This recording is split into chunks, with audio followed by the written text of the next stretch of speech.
Michel Foucault. Las palabras y las cosas. Una arqueología de las ciencias humanas. Traducción de Elsa Cecilia Frost.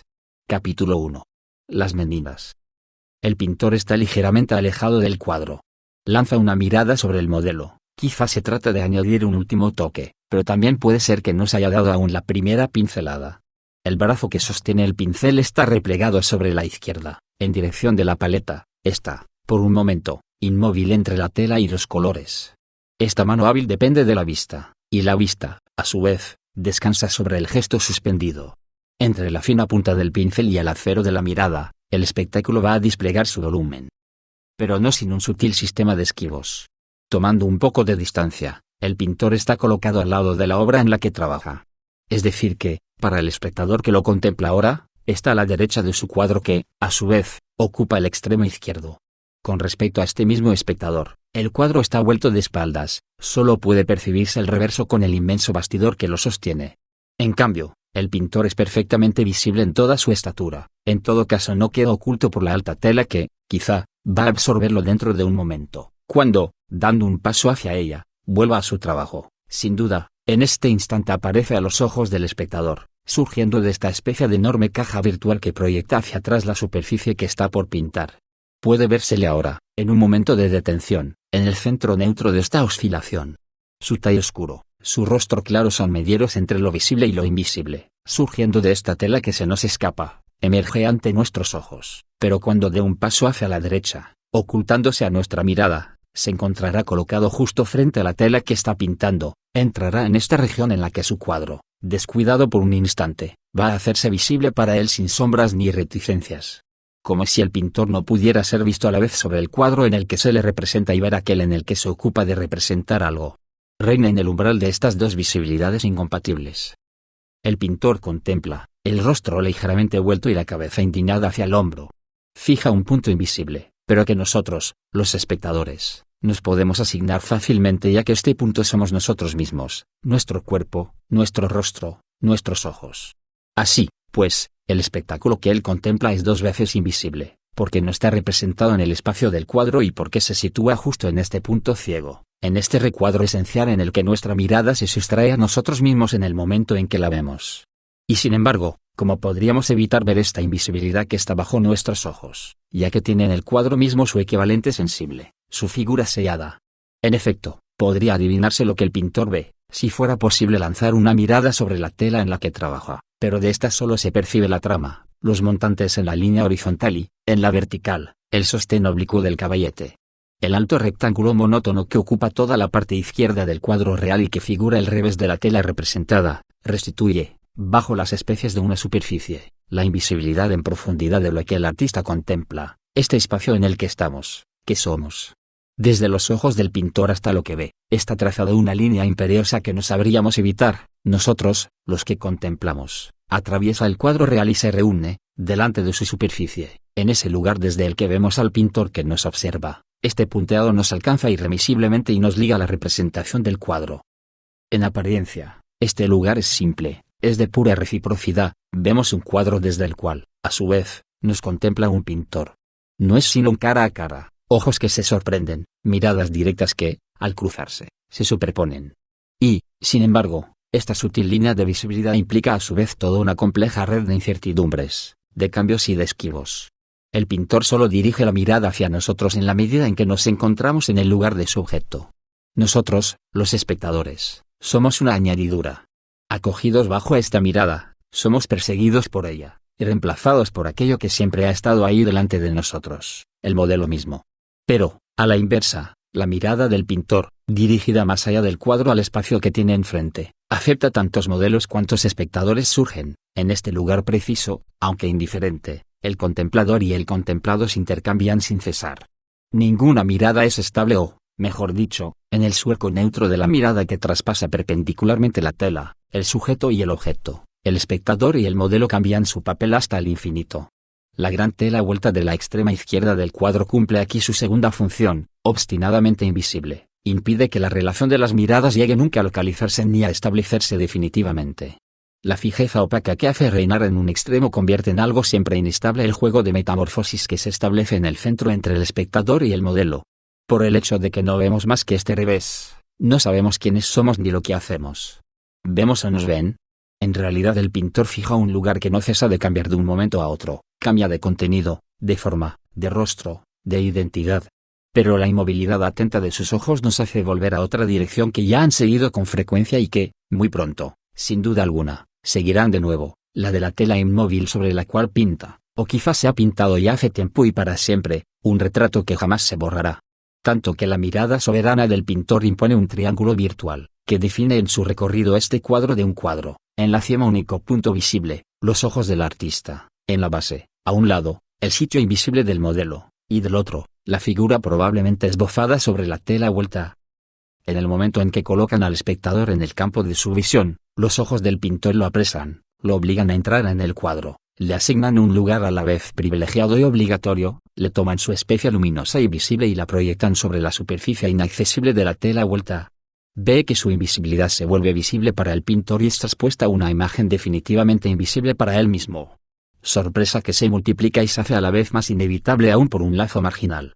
En la extrema derecha, el cuadro recibe su luz de una ventana representada de acuerdo con una perspectiva muy corta, no se ve más que el marco, si bien el flujo de luz que derrama baña a la vez, con una misma generosidad, dos espacios vecinos, entrecruzados, pero irreductibles, la superficie de la tela, con el volumen que ella representa, es decir, el estudio del pintor o el salón en el que ha instalado su caballete, y, delante de esta superficie, el volumen real que ocupa el espectador, o aún el sitio irreal del modelo.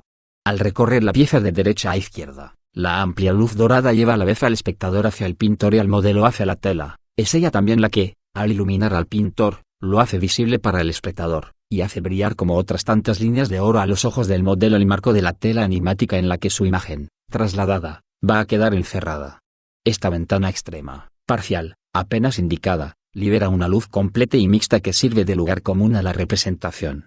Equilibra, al otro extremo del cuadro, la tela invisible, así como ésta, dando la espalda a los espectadores, se repliega contra el cuadro que la representa y forma, por la superposición de su revés, visible sobre la superficie del cuadro portador, el lugar inaccesible para nosotros, donde cabría la imagen por excelencia, así también la ventana, pura abertura, instaura un espacio tan abierto como el otro cerrado, tan común para el pintor, para los personajes, para los modelos, para el espectador, cuanto el otro es solitario, ya que nadie lo mira, ni aun el pintor.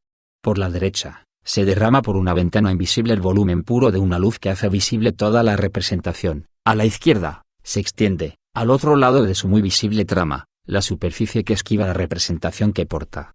La luz, al inundar la escena, quiero decir, tanto la pieza como la tela, la pieza representada sobre la tela y la pieza en la que se haya colocado la tela, envuelve a los personajes y a los espectadores y los lleva, bajo la mirada del pintor, hacia el lugar en el que los va a representar su pincel. Pero este lugar no es hurtado. Nos vemos vistos por el pintor, hechos visibles a sus ojos por la misma luz que nos hace verlo. Y en el momento en que vamos a apresarnos transcritos por su mano, como en un espejo, no podemos ver de este más que el revés mate. El otro lado de una psique. Ahora bien, exactamente enfrente de los espectadores de nosotros mismos, sobre el muro que constituye el fondo de la pieza, el autor ha representado una serie de cuadros, y he aquí que entre todas estas telas colgadas hay una que brilla con un resplandor singular.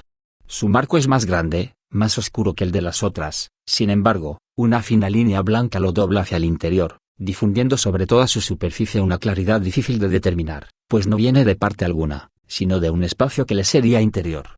En esta extraña claridad aparecen dos siluetas y sobre ellas, un poco más atrás, una pesada cortina púrpura. Los otros cuadros solo dejan ver algunas manchas más pálidas en el límite de una oscuridad sin profundidad. Este, por el contrario, se abre a un espacio en retroceso donde formas reconocibles se escalonan dentro de una claridad que solo a ellas pertenece. Entre todos estos elementos, destinados a ofrecer representaciones, pero que las impugnan, las hurtan, las esquivan por su posición o su distancia, solo este funciona con toda honradez y deja ver lo que debe mostrar, a pesar de su alejamiento, a pesar de la sombra que lo rodea. Pero es que no se trata de un cuadro, es un espejo. En fin, ofrece este encanto del doble que rehusan tanto las pinturas alejadas cuanto esa luz del primer plano con la tela irónica. De todas las representaciones que representa el cuadro, es la única visible, pero nadie la ve. De pie al lado de su tela, con la atención fija en su modelo, el pintor no puede ver este espejo que brilla tan dulcemente detrás de él. Los otros personajes del cuadro están, en su mayor parte, vueltos hacia lo que debe pasar delante, hacia la clara invisibilidad que bordea la tela, hacia ese balcón de luz donde sus miradas ven a quienes les ven, y no hacia esa cavidad sombría en la que se cierra la habitación donde están representados. Es verdad que algunas cabezas se ofrecen de perfil, pero ninguna de ellas está lo suficientemente vuelta para ver, al fondo de la pieza, este espejo desolado, pequeño rectángulo reluciente, que solo es visibilidad, pero sin ninguna mirada que pueda apoderarse de ella, hacerla actual y gozar del fruto, maduro de pronto, de su espectáculo. Hay que reconocer que esta indiferencia encuentra su igual en la suya. No refleja nada, en efecto, de todo lo que se encuentra en el mismo espacio que él, ni al pintor que le vuelve la espalda, ni a los personajes del centro de la habitación. En su clara profundidad, no ve lo visible. En la pintura holandesa, era tradicional que los espejos representaran un papel de reduplicación, repetían lo que se daba una primera vez en el cuadro, pero en el interior de un espacio irreal, modificado, encogido, curvado. Se veía en él lo mismo que, en primera instancia, en el cuadro, si bien descompuesto y recompuesto según una ley diferente. Aquí, el espejo no dice nada de lo que ya se ha dicho. Sin embargo, su posición es poco más o menos central. Su borde superior está exactamente sobre la línea que parte en dos la altura del cuadro, ocupa sobre el muro del fondo una posición media, cuando menos en la parte del muro que vemos, así, pues, debería ser atravesado por las mismas líneas perspectivas que el cuadro mismo. Podría esperarse que en él se dispusieran un mismo estudio, un mismo pintor, una misma tela según un espacio idéntico, podría ser el doble perfecto. Ahora bien, no hace ver nada de lo que el cuadro mismo representa. Su mirada inmóvil va a apresar lo que está delante del cuadro, en esta región necesariamente invisible que forma la cara exterior, los personajes que ahí están dispuestos. En vez de volverse hacia los objetos visibles, este espejo atraviesa todo el campo de la representación, desentendiéndose de lo que ahí pudiera captar, y restituye la visibilidad a lo que permanece más allá de toda mirada. Sin embargo, esta invisibilidad que supera no es la de lo oculto, no muestra el contorno de un obstáculo, no se desvía de la perspectiva, se dirige a lo que es invisible tanto por la estructura del cuadro como por su existencia como pintura. Lo que se refleja en él es lo que todos los personajes de la tela están por ver, si dirigen la mirada de frente, es, pues, lo que se podría ver si la tela se prolongara hacia adelante, descendiendo más abajo, hasta encerrar a los personajes que sirven de modelo al pintor. Pero es también, por el hecho de que la tela se detenga ahí, mostrando al pintor y a su estudio, lo que es exterior al cuadro, en la medida en que es un cuadro, es decir, un fragmento rectangular de líneas y de colores encargado de representar algo a los ojos de todo posible espectador. Al fondo de la habitación, ignorado por todos, el espejo inesperado hace resplandecer las figuras que mira el pintor en su realidad representada, objetiva, de pintor en su trabajo, pero también a las figuras que ven al pintor, en esta realidad material que las líneas y los colores han depositado sobre la tela. Estas dos figuras son igualmente inaccesibles la una que la otra, aunque de manera diferente, la primera por un efecto de composición propio del cuadro, la segunda por la ley que preside la existencia misma de todo cuadro en general. Aquí el juego de la representación consiste en poner la una en lugar de la otra, en una superposición inestable, a estas dos formas de invisibilidad y en restituirlas también al otro extremo del cuadro, a ese polo que es el representado más alto, el de una profundidad de reflejo en el hueco de una profundidad del cuadro.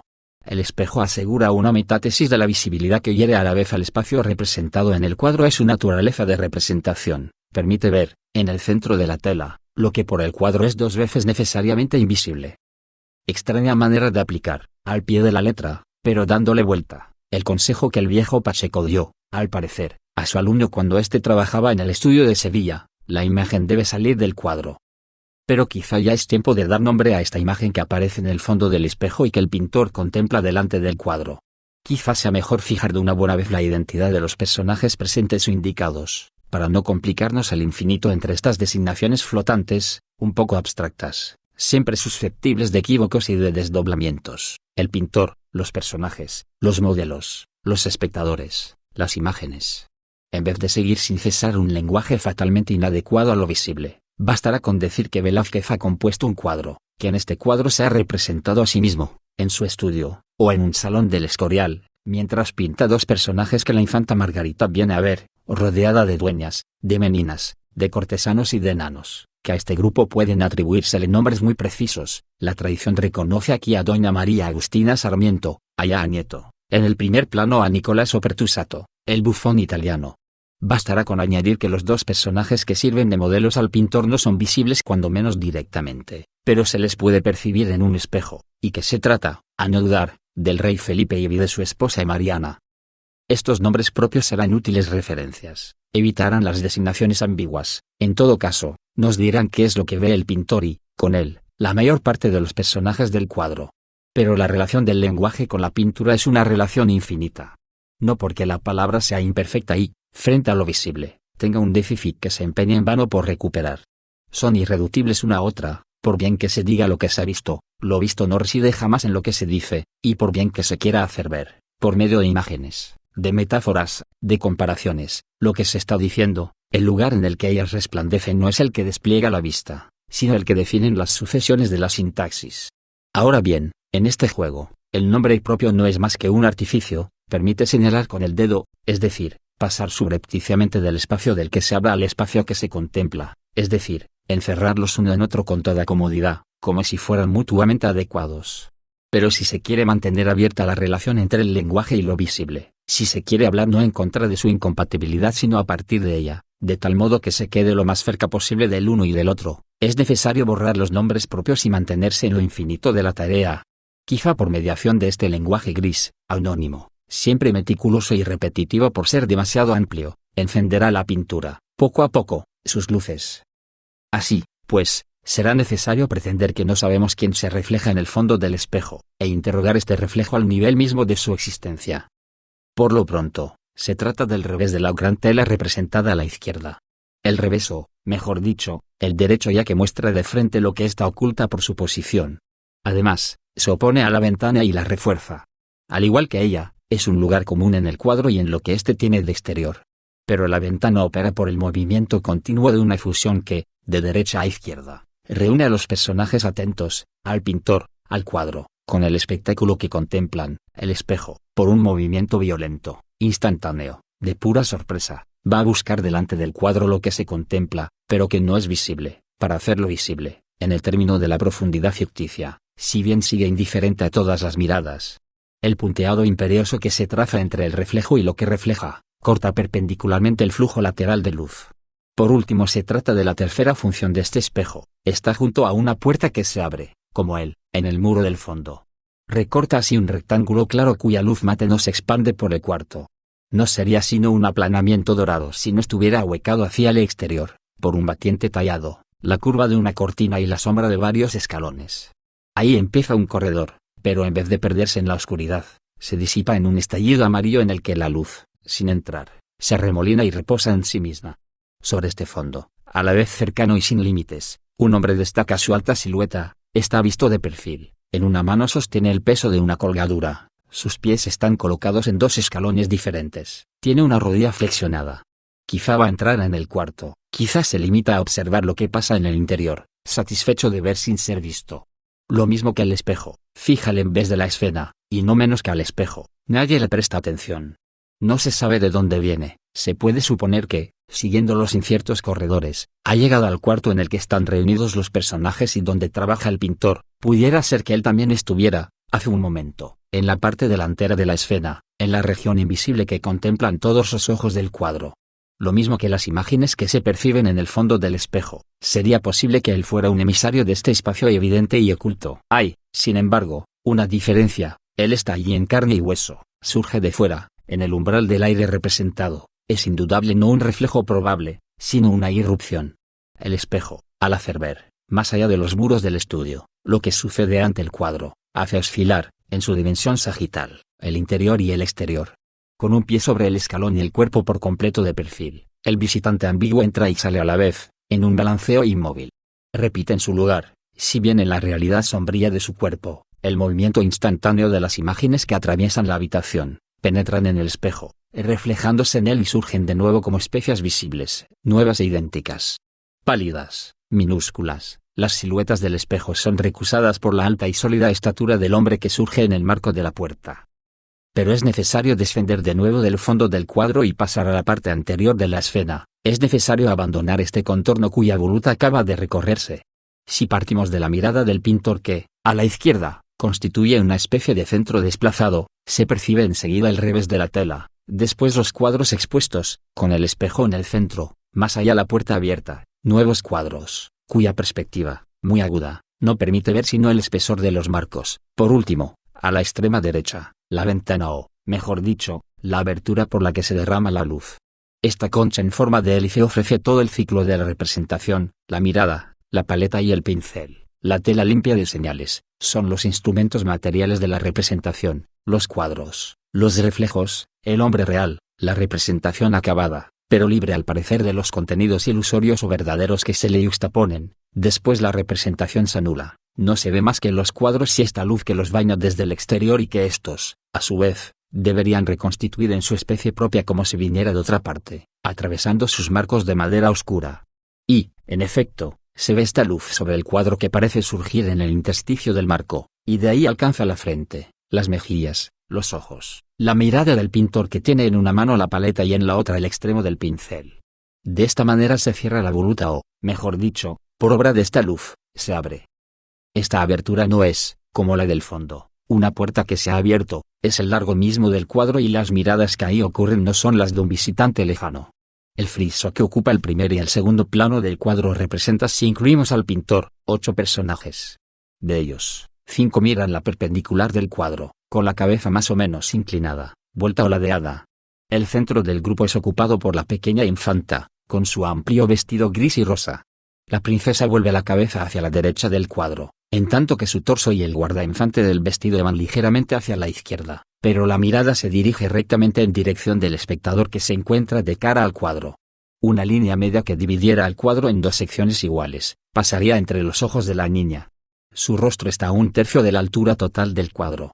Tanto que, a no dudarlo, reside ahí el tema principal de la composición, el objeto mismo de esta pintura. Como para probarlo y subrayarlo aún más, el autor ha recurrido a una figura tradicional. A un lado del personaje central, ha colocado otro, de rodillas, que lo contempla. Como un donante en oración, como el ángel que saluda a la Virgen, una doncella, de rodillas, tiende las manos hacia la princesa. Su rostro se recorta en un perfil perfecto. Está a la altura del de la niña. La dueña mira a la princesa y solo a ella. Un poco más a la derecha, otra menina, vuelta también hacia la infanta, ligeramente inclinada sobre ella, dirigen pero los ojos hacia adelante, al punto al que ya miran el pintor y la princesa. Por último, 2 grupos de 2 personajes cada uno, el primero, retirado, el otro, formado por enanos, en el primer plano. En cada una de estas parejas, un personaje ve de frente y el otro a la derecha o a la izquierda. Por su posición y por su talla, estos 2 grupos se corresponden y forman un duplicado. Atrás, los cortesanos, la mujer, a la izquierda, ve hacia la derecha, adelante, los enanos. El niño que está en la extrema derecha ve hacia el interior del cuadro. Este conjunto de personajes, así dispuesto, puede formar, según que se preste atención al cuadro o al centro de referencia que se haya elegido, 2 figuras. La primera sería una gran X, en el punto superior izquierdo estaría la mirada del pintor, y a la derecha, la del cortesano. En la punta inferior, del lado izquierdo, estaría la esquina de la tela representada del revés, más exactamente, el pie del caballete, al lado derecho, el enano, con el zapato sobre el lomo del peno. En el cruce de estas 2 líneas, en el centro de la X, estaría la mirada de la infanta. La otra figura sería más bien una amplia curva, sus 2 límites estarían determinados por el pintor, a la izquierda, y el cortesano de la derecha, extremidades altas y distantes. La concavidad, mucho más cercana, coincidiría con el rostro de la princesa y con la mirada que la dueña le dirige. Esta línea traza un tazón que, a la vez, encierra y separa, en el centro del cuadro, la colocación del espejo. Así, pues, hay 2 centros que pueden organizar el cuadro, según que la atención del espectador revolotee y se detenga aquí o allá. La princesa está de pie en el centro de una cruz de San Andrés que gira en torno a ella, con el torbellino de los cortesanos, las meninas, los animales y los bufones. Pero este eje está congelado. Congelado por un espectáculo que sería absolutamente invisible si sus mismos personajes, repentinamente inmóviles, no ofrecieran, como en la concavidad de una copa, la posibilidad de ver en el fondo del espejo el imprevisto doble de su contemplación. En el sentido de la profundidad, la princesa está superpuesta al espejo; en el de la altura, es el reflejo el que está superpuesto al rostro. Pero la perspectiva los hace vecinos uno del otro. Así, pues, de cada uno de ellos sale una línea inevitable. La nacida del espejo atraviesa todo el espesor representado, y hasta algo más, ya que el espejo horada el muro del fondo y hace nacer, tras él, otro espacio. La otra es más corta, viene de la mirada de la niña y solo atraviesa el primer plano. Estas dos líneas sagitales son convergentes, de acuerdo con un ángulo muy agudo, y su punto de encuentro, saliendo de la tela, se fija ante el cuadro, más o menos en el lugar en el que nosotros lo vemos. Es un punto dudoso, ya que no lo vemos, punto inevitable y perfectamente definido, sin embargo, ya que está prescrito por las dos figuras maestras y confirmado además por otros punteados adyacentes que nacen del cuadro y escapan también de él. En última instancia, ¿qué hay en este lugar perfectamente inaccesible, ya que está fuera del cuadro, pero exigido por todas las líneas de su composición? ¿Cuál es el espectáculo? ¿Cuáles son los rostros que se reflejan primero en las pupilas de la infanta, después en las de los cortesanos y el pintor y, por último, en la lejana claridad del espejo? Pero también la pregunta se desdobla: el rostro que refleja el espejo y también el que lo contempla, lo que ven todos los personajes del cuadro, son también los personajes a cuyos ojos se ofrecen como una escena que contemplar. El cuadro en su totalidad ve una escena para la cual él es a su vez una escena. Reciprocidad pura que manifiesta el espejo que veis visto y cuyos dos momentos se desatan en los dos ángulos del cuadro. A la izquierda, la tela vuelta, por la cual el punto exterior se convierte en espectáculo puro; a la derecha, el perro echado, único elemento del cuadro que no ve ni se mueve, porque no está hecho, con sus grandes relieves y la luz que juega sobre su piel sedosa, sino para ser objeto que ver. Una primera ojeada al cuadro nos ha hecho saber de qué está hecho este espectáculo a la vista. Son los soberanos. Se les adivina ya en la mirada respetuosa de la asistencia, en el asombro de la niña y los enanos. Se les reconoce, en el extremo del cuadro, en las dos pequeñas siluetas que el espejo refleja. En medio de todos estos rostros atentos, de todos estos cuerpos engalanados, son la más pálida, la más irreal, la más comprometida de todas las imágenes. Un movimiento, un poco de luz bastaría para hacerlos desvanecerse. De todos estos personajes representados, son también los más descuidados, porque nadie presta atención a ese reflejo que se desliza detrás de todo el mundo y se introduce silenciosamente por un espacio insospechado. En la medida en que son visibles, son la forma más frágil y más alejada de toda realidad. A la inversa, en la medida en que, residiendo fuera del cuadro, están retirados en una invisibilidad esencial, ordenan en torno suyo toda la representación. Es a ellos a quienes se da la cara, es hacia ellos hacia donde se vuelve, es a sus ojos a los que se presenta la princesa con su traje de fiesta. De la tela vuelta a la infanta y de esta al enano que juega en la extrema derecha, se traza una curva, o, mejor dicho, se abre la rama inferior de la X, para ordenar a su vista toda la disposición del cuadro y hacer aparecer así el verdadero centro de la composición, al que están sometidos en última instancia la mirada de la niña y la imagen del espejo. Este centro es, en la anécdota, simbólicamente soberano ya que está ocupado por el rey Felipe y su esposa. Pero, sobre todo, lo es por la triple función que ocupa en relación con el cuadro. En él vienen a superponerse con toda exactitud la mirada del modelo en el momento en que se la pinta, la del espectador que contempla la escena y la del pintor en el momento en que compone su cuadro, no el representado, sino el que está delante de nosotros y del cual hablamos. Estas tres funciones de vista se confunden en un punto exterior al cuadro, es decir, ideal en relación con lo representado, pero perfectamente real ya que a partir de él se hace posible la representación. En esta realidad misma, no puede ser en modo alguno invisible. Y, sin embargo, esta realidad es proyectada al interior del cuadro, proyectada y difractada en tres figuras que corresponden a las tres funciones de este punto ideal y real. Son, a la izquierda, el pintor con su paleta en la mano, autorretrato del autor del cuadro; a la derecha el visitante, con un pie en el escalón, dispuesto a entrar en la habitación, toma al revés toda la escena, pero ve de frente a la pareja real, que es el espectáculo mismo; por fin, en el centro, el reflejo del rey y de la reina, engalanados, inmóviles, en la actitud de modelos pacientes. Reflejo que muestra ingenuamente, y en la sombra, lo que todo el mundo contempla en el primer plano. Restituye, como por un encantamiento, lo que falta a esta vista, a la del pintor, el modelo que recopia allá abajo sobre el cuadro su doble representado; a la del rey, su retrato que se realiza sobre el verso de la tela y que él no puede percibir desde su lugar; a la del espectador, el centro real de la escena, cuyo lugar ha tomado como por fractura. Bien puede ser que esta generosidad del espejo sea ficticia, quizá oculta tanto como manifiesta o más aún. El lugar donde domina el rey con su esposa es también el del artista y el espectador. En el fondo del espejo debería aparecer, el rostro anónimo del que pasa y el de Velázquez. Porque la función de este reflejo es atraer al interior del cuadro lo que le es íntimamente extraño, la mirada que lo ha ordenado y aquella para la cual se despliega. Pero, por estar presentes en el cuadro, a derecha e izquierda, el artista y el visitante no pueden alojarse en el espejo, así como el rey aparece en el fondo del espejo en la medida misma en que no pertenece al cuadro. en la gran voluta que recorre el perímetro del estudio, desde la mirada del pintor, con la paleta y la mano detenidas, hasta los cuadros terminados, nace la representación, se cumple para deshacerse de nuevo en la luz, el ciclo es perfecto. Por el contrario, las líneas que atraviesan la profundidad del cuadro están incompletas, falta a todas ellas una parte de su trayecto. Esta laguna se debe a la ausencia del rey, ausencia que es un artificio del pintor. Pero este artificio recubre y señala un vacío inmediato, el del pintor y el espectador cuando miran o componen el cuadro. Quizá, en este cuadro como en toda representación en la que, por así decirlo, se manifieste una esencia, la invisibilidad profunda de lo que se ve es solidaria de la invisibilidad de quien ve a pesar de los espejos, de los reflejos, de las imitaciones, de los retratos. En torno a la escena se han depositado los signos y las formas sucesivas de la representación, pero la doble relación de la representación con su modelo y con su soberano, con su autor como aquel a quien se hace la ofrenda, tal representación se interrumpe necesariamente. Jamás puede estar presente sin residuos, aunque sea en una representación que se dará a sí misma como espectáculo.